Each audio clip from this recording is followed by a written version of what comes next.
اسی کے ذیل میں یہ بات سمجھ لیجئے کہ جب تک یہ چیزیں کھل کے ہمارے سامنے نہیں آئیں گی اس وقت تک بڑا مشکل ہوگا کہ ہم کسی دوسرے کو اقامت دین کے کام کے لیے قائل کر سکیں، اسے سمجھا سکیں۔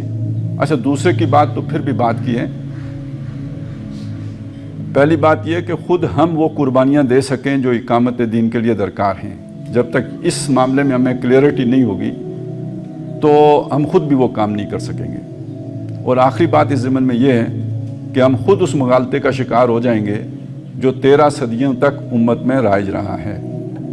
اگر یہ ہمیں پوری طرح واضح نہیں ہوگا کہ اقامت دین کا مفہوم کیا ہے۔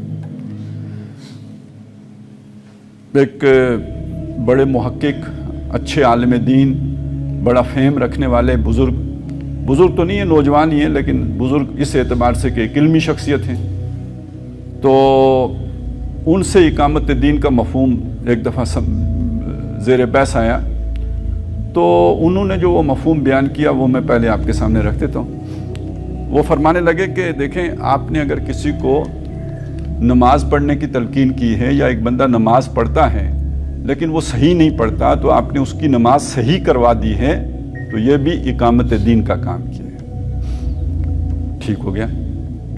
ایک آدمی کسی کو تعلیم دے رہا ہے، قرآن مجید سکھا رہا ہے، پڑھا رہا ہے، تو یہ بھی اقامت دین کا کام ہے۔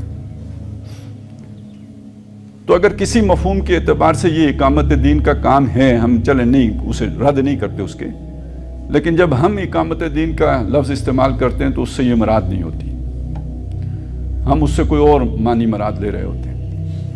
لیکن آگے بڑھنے سے پہلے میں آپ کے سامنے یہ بات رکھتا ہوں کہ اگر آپ نے مولانا مودودی رحمۃ اللہ علیہ کی کتاب قرآن مجید کی 4 بنیادی اصطلاحات کا مطالعہ کیا ہو تو یہ حقیقت آپ پر منکشف ہوگی کہ یہ جو بنیادی اصطلاحات ہیں، مثلا الہ کا لفظ ہے، دین کا لفظ ہے، رب کا لفظ ہے، یہ جو عبادت کا لفظ ہے، یہ 4 بنیادی اصطلاحات انہوں نے بیان کی ہیں۔ ان کے کوئی معنی پہلے سے بھی تو موجود تھے نا، تو انہیں پھر کیوں واضح کرنا پڑا؟ اس لیے کہ وہ معنی مسخ ہو گئے تھے یا وہ محدود کر دیے گئے تھے۔ اگر مسخ نہیں بھی ہوئے تھے تو ان کو ایک محدود جامہ پہنا دیا گیا تھا، ان کا مفہوم مقید کر دیا گیا تھا۔ انہوں نے پھر سے قرآن مجید کی روشنی میں اس کا معنی کھول کر واضح کیا، تب معلوم ہوا کہ دین کا الہ کا تصور کیا ہے، عبادت کا حقیقی تصور کیا ہے، دین کا تصور کیا ہے، رب کا معنی کیا ہے۔ یہ سارے معنی ان کے اندر مرور ایام کے ساتھ، وقت گزرنے کے ساتھ ساتھ تغیر و تبدل ہو گیا تھا، تو اسے گویا دوبارہ تازہ کرنا پڑا۔ تو میں اب یہ بات کہنا چاہتا ہوں کہ خود اقامت دین کے ساتھ بھی، چونکہ اس میں بھی دین کا لفظ آیا ہے، تو دین کا ایک تصور وہ ہے کہ جو قرآن مجید کی روشنی میں قرآن مجید کی 4 بنیادی اصطلاحات میں مولانا مودودی نے معین کیا ہے، اور ایک روایتی مفہوم ہے دین کا۔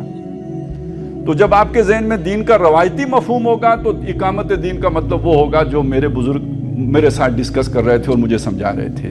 لیکن جب آپ کو دین کا حقیقی معنی معلوم ہوگا تو تب آپ کو سمجھ آئے گی کہ اقامت دین کا اصل میں معنی کیا بنتا ہے اور مفہوم کیا بنتا ہے۔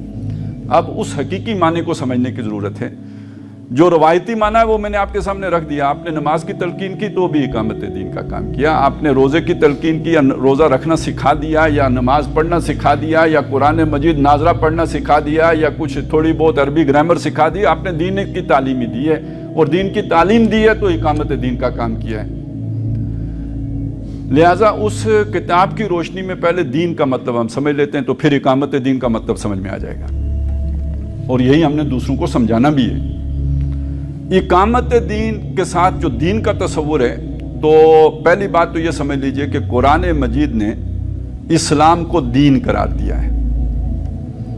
آج کل اس کے لیے مذہب اسلام کے الفاظ استعمال ہوتے ہیں، یہ کم از کم قرآن مجید میں تو سرے سے نہیں ہے، اور حدیث میں بھی کم، جو جتنی حدیثیں پڑھنے کا موقع ملا ہے اس میں مذہب کا لفظ اسلام کے لیے نہیں آیا ہے۔ ہاں، اسلام کے اندر جو مختلف مسالک ہیں ان کے لیے مذہب کا لفظ آپ کو مل جائے گا۔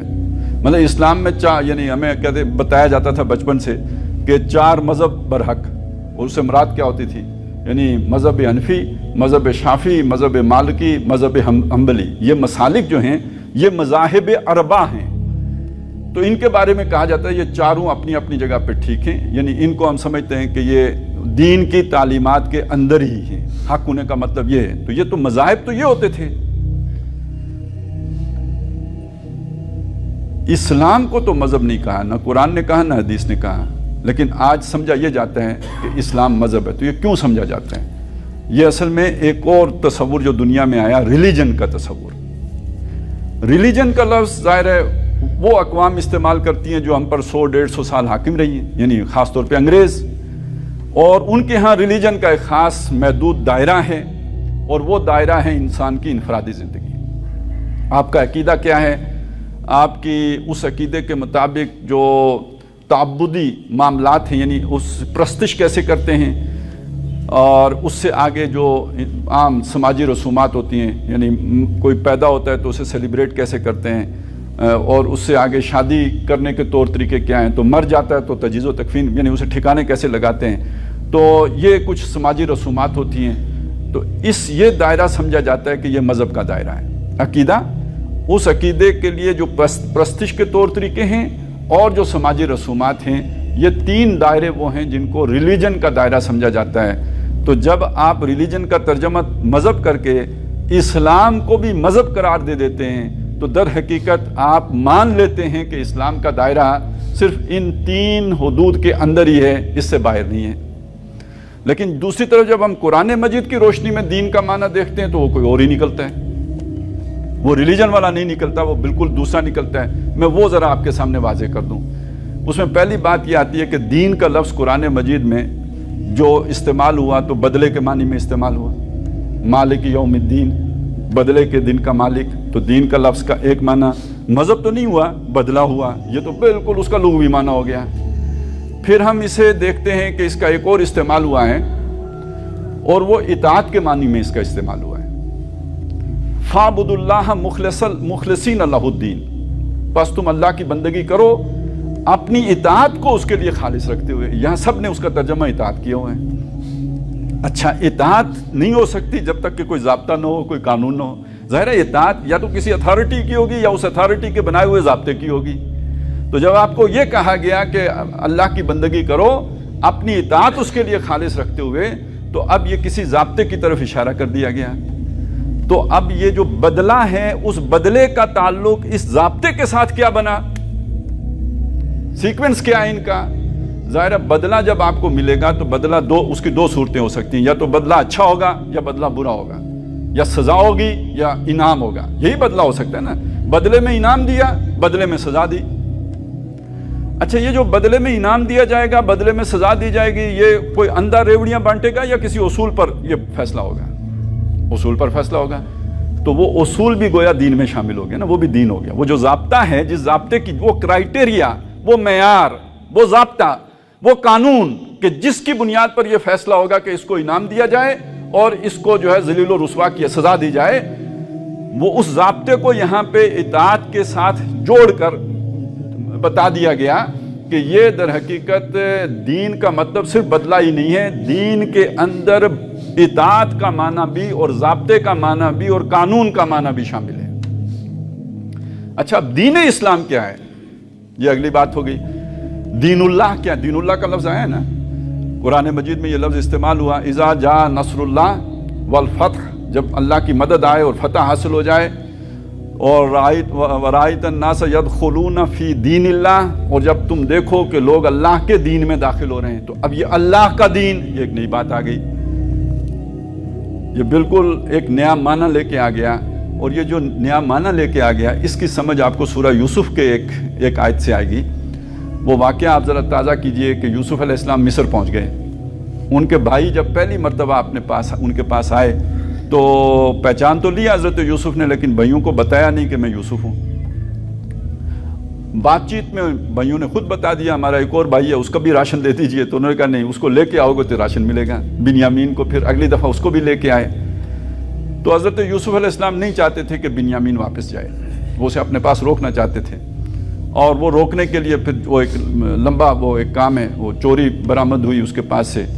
تو انہوں نے اس سے پہلے ان سے پوچھا تھا کہ ہماری ایک چیز چوری ہوئی ہے، انہوں نے کہا ہم چور نہیں۔ تو انہوں نے کہا اگر ثابت ہو گیا کہ تم چور ہو تو پھر کیا سزا ہوگی؟ انہوں نے کہا جس کے پاس سے وہ نکلے گا وہی اس کا بدلہ ہوگا، یعنی اس کو غلام بنا لینا، اپنے پاس قیدی بنا لینا، اور ہمارے ہاں یہی سزا دی جاتی ہے، کوئی وہ جو ہمارا ضابطہ ہے، جو ہمارا قانون ہے، اس میں یہی سزا دی جاتی ہے۔ اب وہ چوری کا سامان برآمد ہو گیا اور یوں بنیامین روک لیے گئے حضرت یوسف کے پاس۔ اب اس سارے کو اللہ نے یوں بیان کیا وَكَذَلِكَ كِدْنَا لِيُوسُفَ، اس طرح ہم نے یوسف کے لیے ایک تدبیر کر دی، یعنی ان کے بھائیوں کی زبان سے کہلوا دیا کہ جس کے پاس سے جو مال مسروقہ برآمد ہوگا اس کو وہاں رکھ لیا جائے گا۔ وَمَا كَانَ لِيَأْخُذَ أَخَاهُ، یوسف کے لیے یہ ممکن نہیں تھا کہ اپنے بھائی کو اپنے پاس روک لیتا، فی دین الملک، بادشاہ کے دین میں۔ اب یہاں دین کا کیا معنی ہوگا؟ قانون، یعنی بادشاہ کے ہاں جو چوری کی سزا تھی وہ سزا یہ نہیں تھی کہ یوسف جو بھی چور ہے اس کو غلام بنا لو، یہ تو کنعان میں جو سزا تھی اس کا انہوں نے خود فیصلہ کر دیا کہ بھئی ہم وہ مانتے ہیں۔ تو اس طرح یوسف کے لیے ممکن ہو گیا کہ اپنے بھائی کو اپنے پاس روک لے۔ اب آپ کو سمجھ میں آیا؟ اب یہ اگر سمجھ میں آ گیا تو پھر کوئی آپ سے کہے کہ میں نے نماز کی تلقین کی ہے تو میں نے دین کی بات کی ہے، میں نے اقامت دین کر دی، اب آپ کو یہ سمجھ نہیں آ سکے گا۔ سمجھ آئی میری بات کی؟ تو قرآن مجید جب دین کے معنی کو ہمارے سامنے لے کے آتا ہے اسے بڑی وسعت دیتا ہے، اس میں یہ بھی شامل کرتا ہے، بدلے کو بھی شامل کرتا ہے، یقیناً کرتا ہے، اس کا ہم انکار نہیں کر سکتے، اس میں اطاعت کو بھی شامل کرتا ہے، یقیناً کرتا ہے، اس کا آپ انکار نہیں کر سکتے، لیکن اس میں پورے قانون اور نظام کو بھی شامل کر، فی دین الملک، بادشاہ کا دین، بادشاہ کا قانون، بادشاہ کا نظام۔ اب یہاں ایک اور نقطہ بھی سامنے آ گیا، وہ نقطہ بھی بڑا پیارا ہے۔ وہ نقطہ یہ ہے کہ اس سطح پہ پہنچ کے دین مرکب اضافی بن کے آیا ہے، بادشاہ کا دین اور اللہ کا دین، اور یہ ایک چیز کی طرف اشارہ کر رہا ہے کہ جب آپ کسی اتھارٹی کو یا کسی پرسنالٹی کو یا کسی ادارے کو، انسٹیٹیوٹ کو ایک ایسی اتھارٹی دے دیں کہ جو قانون وہ بنائے بلا چوں چراں یا غیر مشروط طور پر، یا اس کے قانون کی مطلق اطاعت ہوگی، کوئی چوں چراں اس کے آگے نہیں کی جا سکے گی، تو جب یہ آپ مان لیتے ہیں تو اس ہستی کو کے ضابطے کو، قانون کو تو آپ نے وہ ایک مقام دے دیا، اس ہستی کو در حقیقت اس پورے کو اگر آپ سمجھیں تو اس نظام کو اس ہستی کے ساتھ ہم منسوب کر دیں گے۔ جہاں یہ اتھارٹی بادشاہ کے پاس ہوگی تو وہ دین الملک ہوگا، اور جہاں یہ اتھارٹی اللہ کے پاس ہوگی وہ دین اللہ ہوگا۔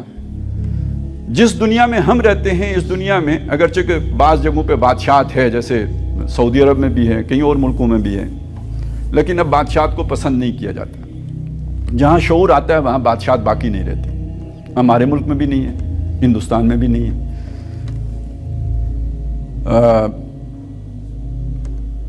اس کے بجائے دین اللہ بھی کہیں نہیں ہے، کیا خیال ہے؟ سعودی عرب میں بھی نہیں، وہ دین سلیمان تو کہہ سکتے ہیں آپ اسے، دین اللہ نہیں کہہ سکتے، دین الملک ہے، وہاں بھی چلیں۔ تو باقی دنیا میں اس وقت ہے کیا؟ نہ دین اللہ ہے نہ دین الملک ہے، تو کیا کون سا دین ہے؟ آپ کہیں دین ہے ہی نہیں، یہ تو نہیں ہو سکتا، کوئی تو قانون ہے نا، اور کوئی قانون بنا بھی رہا ہے، تو قانون کون بنا رہا ہے؟ پارلیمنٹ بنا رہی ہے، پارلیمنٹ قانون بنا رہی ہے نا، اور پارلیمنٹ کے پاس یہ اتھارٹی کہاں سے آئی ہے جی؟ اسے عوام نے اپنی اتھارٹی اپنے ووٹ کے ذریعے سے منتقل کی ہے، ٹھیک ہے نا؟ ایسا ہی ہے نا، گویا قانون کا حق عوام کے پاس ہے، بادشاہ کے پاس نہیں، عوام کے پاس ہے۔ عوام نے اپنا وہ حق تفویض کر دیا اپنے ریپریزنٹیٹیوز کو، وہ جا کے ایک جگہ پہ جمع ہوئے، جسے ہم اسمبلی کہتے ہیں، اسمبلی تو کہتے ہیں جمع ہونے کو ہے نا، وہاں جمع ہو کے انہوں نے اکثریت رائے سے جو قانون بنا لیا، وہ اس کے پابندی تمام شہریوں پر کرنا لازم ہے۔ تو بابا یہ دین جمہور نہیں ہو گیا؟ اگر وہ دین اللہ ہے جہاں قانون بنانے کا اختیار اللہ کے پاس ہے، اور وہ دین الملک ہے جہاں قانون بنانے کا اختیار بادشاہ کے پاس ہے، تو جہاں قانون بنانے کا اختیار عوام الناس کے پاس ہے وہ دین جمہور نہیں، وہ دین العوام نہیں۔ تو آج کا دور جس میں ہم جی رہے ہیں یہ در حقیقت دین جمہور کا دور ہے۔ ایک اور دین بھی ہے، وہ بھی میں آپ کو سمجھا دیتا ہوں، اور وہ دین ہے جو رشیا میں اور چائنا میں رائج ہے۔ یہ مجھے اس لیے سمجھانا پڑ رہا ہے کہ ہمارے ہاں چائنا ماڈل کا یعنی کچھ لوگ ڈفلی بجا رہے ہیں نا، تو اس کو بھی سمجھ لیجیے وہ کیا ہے. اس کا معاملہ جڑ جائے گا ملوکیت کے ساتھ. اس کو سمجھنے کے لیے دیکھیے ملوکیت کو ہم کیوں برا کہتے ہیں کہ اللہ تعالیٰ نے جو اختیار امت کو دیا تھا وہ اختیار ایک قبیلے نے اپنے لیے خاص کر دیا. یعنی اپنا خلیفہ بنانے کا اختیار امت مسلمان کو دیا تھا. ایک خلیفہ تو اللہ کا خلیفہ ہوتا تھا نا، نبی ہے جو وہ اللہ نے اپوائنٹ کیا، وہ اللہ کا خلیفہ ہے. حضرت ابوبکر اللہ کے خلیفہ نہیں ہیں، وہ خلیفۃ المسلمین ہیں، ان کو مسلمانوں نے منتخب کیا ہے. خلافت راشدہ کے بعد یہ اختیار مسلمانوں کے پاس نہیں رہا، بنو امیہ کے پاس چلا گیا کہ جس کو وہ خلیفہ بنائیں گے وہ خلیفہ ہوگا. سمجھ آئی؟ حقیقت میں وہ خلیفہ کس کا ہے؟ بنو امیہ کا. مسلط کس پر ہو گیا ہے؟ امت مسلمہ پہ ہو گیا. بعد میں ان سے یہ حق چھین لیا کس نے؟ بنو عباس نے. اور بنو ہاشم کو خاص طور پہ جو ہمارے سید جو حضرت علی رضی اللہ تعالیٰ عنہ کی اولاد ہے، ان کو یہ اختلاف یہ رہا کہ بھئی یہ ہمارا حق ہے، یہ بنو امیہ غاصب ہیں. اور بعد میں یہ کہ یہ بنو عباس غاصب ہیں، اصل میں تو ہمارا حق ہے. جو حضرت علی کا خانوادہ ہے حق اس کا ہے. تو جو ہم تک اسلام کی تعلیمات پہنچی ہیں، یہ حق نہ بنو ہاشم کا ہے، نہ بنو عباس کا ہے، نہ یہ بنو امیہ کا ہے، یہ حق امت مسلمہ کا ہے. وہ جس کو اپنا خلیفہ بنائے وہ خلیفہ ہوگا. تو چائنا اور روس میں کیا ماڈل ہے؟ دنیا میں حکمرانی کا ماڈل یہ ہے، یا جو بھی بات جو قانون سازی کا جو معاملہ ہے وہ عوام کو دیا گیا. باقی دنیا میں رشیا اور چائنا میں کیا کیا گیا؟ ایک پارٹی بنائی گئی، اسے کہا گیا یہ نظریاتی پارٹی ہے. کمیونسٹ پارٹی ایک نظریاتی پارٹی ہے. اس کمیونسٹ پارٹی کے اندر سے ایک، جیسے ہمارے ہاں ایک اصطلاح ہے اصحاب حل و عقد، وہ لوگ کہ جو گرہ باندھتے اور گرہ کھولتے ہیں، کسی مسئلے کا حل کرتے ہیں یا کوئی مسئلہ پیدا کرتے ہیں، وہ جو اتھارٹی ہے جن کے پاس، قبیلے کے جو بڑے لوگ ہوتے تھے، تو انہوں نے اس کا نام رکھا پریزیڈیم. کمیونسٹ پارٹی کے اندر ایک تھنک ٹینک ہے، سمجھ لیجئے، بڑے دماغ ہیں، ان کا ایک اکٹھ ہوتا ہے. جیسے ہمارے فوج کے کور کمانڈر بیٹھتے ہیں، یہ فوج کا ایک بڑا اکٹھ ہے، اس کے گویا اصحاب حل و عقد بیٹھتے ہیں. اسی طرح سمجھ لیجئے کہ اس کمیونسٹ پارٹی کے اصحاب حل و عقد جمع ہوتے ہیں، وہ اسے پریزیڈیم کہتے ہیں. وہ جو لوگ وہاں بیٹھے ہیں، وہ جس شخص کے بارے میں فیصلہ کر لیں وہ حکمران ہو جاتے ہیں. سمجھ آ گئی بات کی؟ تو جو فیصلہ کبھی بنو امیہ کے بڑے بیٹھ کر کرتے تھے یا کبھی بنو عباس کے بڑے بیٹھ کر کرتے، جو نسل کی بنیاد پر تھا، اس کو نظریے کی بنیاد پر ایک جماعت بنا کر تو ایک آدمی پوری قوم کے اوپر مسلط کر دیا جاتا ہے. تو جب ہمارے ملک میں پریزیڈیم کی بات کی جائے گی یا چائنا ماڈل کی بات کی جائے گی، تو اصل میں کہا جا رہا ہوتا ہے کہ ایک طبقے کی حکومت باقی تمام لوگوں کے اوپر قائم کر دینا. اب آپ سمجھ سکتے ہیں کہ وہ طبقہ کون سا ہو سکتا ہے. مزدور تو نہیں ہو سکتے نا، عامت الناس بھی نہیں ہو سکتے، ہم مولویوں کا طبقہ بھی نہیں ہو سکتا، ججوں کے بس کی بات بھی نہیں ہے، وکیلوں کے بس کی بات بھی نہیں ہے، یا وہ ایک ہی جس کے پاس لاٹھی ہوگی وہی ہو سکتے. تو پھر جس کا ڈنڈا اسی کی حکومت والا پرانا دور واپس. یہ اصل میں چائنا ماڈل کے پیچھے یہ دہشت گردی چھپی ہوئی ہے. اس لیے میں نے چاہا کہ یہ بھی آپ کے سامنے کھول دوں. اب یہاں آ کے آپ سمجھ لیجئے کہ چائنا والوں کے اس نظام کے اندر اگر ڈسٹربنس پیدا کی جائے، وہاں کہا جائے دین جمہور لایا جائے گا، تو اسے کیا سمجھا جائے گا؟ بغاوت. اور چائنا والے اس بندے کو نہیں چھوڑیں گے. امریکہ نے کچھ کوششیں کی تھی نا وہاں پہ، تو جو باغی تھے ان کا کیا اشر کیا چائنا والوں نے. اچھا، اسی کو اب ذرا دوسری طرف سے دیکھ لیں. سعودی عرب میں یہ کوشش کی جائے کہ دین اللہ لایا جائے تو ٹھیک ہے، امریکہ میں دین اللہ کی کوشش کی جائے یا پریزیڈیم یعنی کمیونسٹ ماڈل کی کوشش کی جائے تو ایک بات سمجھ لیجئے، ایک ملک میں مذہب کئی ہو سکتے ہیں. ایک ملک میں مذہب کئی، امریکہ میں کئی مذہب ہیں، ہندو بھی ہیں، سکھ بھی ہیں، مسلمان بھی ہیں، یہودی بھی ہیں. خود پاکستان میں کئی مذہب ہیں، ہندوستان میں کئی مذہب ہیں. اسلام بھی کہتا ہے کہ تمام مذاہب کو ان کے حقوق دو، بلکہ سب سے پہلے کہا ہی اسلام نے ہے. سیکولرزم تو بعد میں آیا ہے.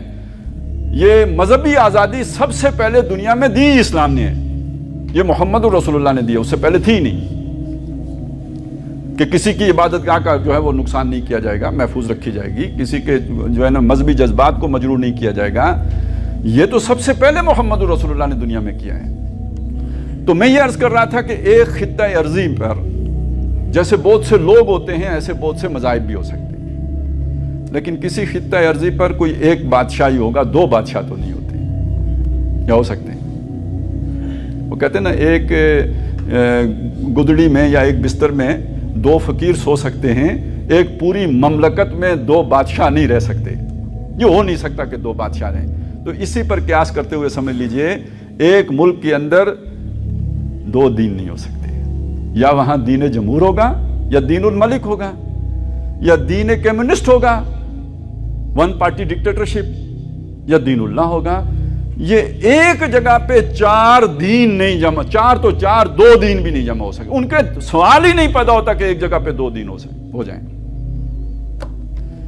اگر یہ بات ہمیں سمجھ میں آ گئی ہے تو اب ہمیں سمجھنا ہوگا کہ جس ملک میں ہم رہتے ہیں وہاں دین اللہ غالب ہے یا دین جمہور غالب ہے، کیونکہ دو تو نہیں ہو سکتے۔ اگر دین جمہور غالب ہے تو پھر سمجھ لیجئے دین اللہ نہیں ہے۔ جہاں سے میں نے بات شروع کی تھی وہاں تو شاید آپ کو مجھے اتفاق یہاں تک آیا، اور جہاں آ کے میں نے نتیجہ نکالا تو اب آپ سوچ میں پڑ گئے ہوں گے یار یہ میں نے کیا بات کی ہے، لیکن سچ تو یہی ہے۔ یہ ہضم کرنے میں آپ کو دیر لگے گی، حقیقت یہی ہے، ایک ملک میں دو دین نہیں ہو سکتے، اور اگر ہمارے ملک میں اللہ کا دین نہیں ہے تو اس کا مطلب یہ ہے کوئی دوسرا دین ہے تو اس کا مطلب اللہ کا دین نہیں ہے۔ یہ بات اگر آپ کو سمجھ نہیں آتی تو آپ کے اندر وہ جذبہ ہی نہیں پیدا ہوتا کہ جو آپ کو متحرک کرے، کیونکہ ہم بڑے مطمئن ہیں کہ بھئی یہ تو اسلام کے نام پر بنا، تو اسلام یہاں ہے، بھئی جتنا اسلام یہاں ہے اتنا اسلام امریکہ میں بھی ہے، جتنا اسلام یہاں ہے اتنا اسلام ہندوستان میں بھی ہے، مسجد نہیں ہے وہاں پہ۔ وہ جو میں نے شروع کیا تھا کہ بھئی اقامت دین کا مطلب یہ، اتنی اقامت دین ہندوستان میں نہیں ہو سکتی، مدرسے نہیں بنائے جا سکتے، نمازیں نہیں پڑھی جا سکتی، قرآن نہیں سکھایا جا سکتا، سب کیا جا سکتا ہے۔ تو جب سب کیا جا سکتا ہے تو پھر اس کا مطلب ہے اگر اقامت دین کا مطلب وہی ہے تو اقامت دین وہاں بھی ہو رہی ہے، بلکہ ہو چکا، دین قائم ہے بابا، پھر اور کام کون سا قائم کرنا ہے؟ قائم تو ہے نا، مدرسہ قائم ہے تو دین قائم ہے، مسجد قائم ہے تو دین قائم ہے، میں مسلمان ہوں تو دین قائم ہے، اب اور کیسے قائم کرنا ہے؟ تو یہ بات سمجھ لیجئے، جب ہم کہتے ہیں دین قائم کرنا ہے تو اس کا مطلب دین قائم نہیں ہے، اور دین قائم نہیں ہے تو دین ہے ہی نہیں۔ اب اگلی بات وہ اس سے بھی زیادہ تلخ، دین قائم نہیں ہے تو وہاں پہ کیا ہے؟ دین کے مقابل کیا چیز آتی ہے؟ قرآن مجید نے جو دین کے مقابل چیز آتی ہے اسے یا تو فساد کہا ہے یا فتنہ کہا ہے، میں ٹھیک کہہ رہا ہوں نا؟ یا یعنی فتنہ کہا قاتلوہم حتی لا تکون فتنۃ، ان کا فتنہ ختم نہ ہو جائے، وَيَكُونَ الدِّينُ كُلُّهُ لِلَّهِ، دین سارے کا سارا اللہ کا نہ ہو جائے۔ تو دین نہیں ہوگا سارے کا سارا تو کیا ہوگا؟ فتنہ ہوگا۔ تو دین کے مقابل ایک چیز تو فتنہ آ گئی، دوسری چیز کیا جی؟ فساد۔ ظہر الفساد فی البر والبحر بما کسبت ایدی الناس، تو دین قائم نہیں ہے تو ایک بات تو فتنہ، دوسری بات فساد۔ تو جن لوگ، اچھا تیسری بات بھی ہے وہ ذرا چلیں وہ بھی سامنے رکھیں، دین جہاں پہ نہیں ہے تو جو اللہ سے ہٹ کر جو قانون بنا رہا ہو اسے قرآن کیا کہتا ہے؟ طاغوت۔ اور جب تک آپ اس طاغوت کا انکار نہ کریں آپ کا ایمان ہی نہیں ہے۔ وَمَن يَكْفُرْ بِالطَّاغُوتِ وَيُؤْمِن بِاللَّهِ فَقَدِ اسْتَمْسَكَ بِالْعُرْوَةِ الْوُثْقَىٰ، طاغوت کا انکار کیے بغیر تو آپ کا ایمان ہی نہیں ہے کہ اس کا کوئی دیلا ہی نہیں ہے جو اس کا وزن ہو سکے۔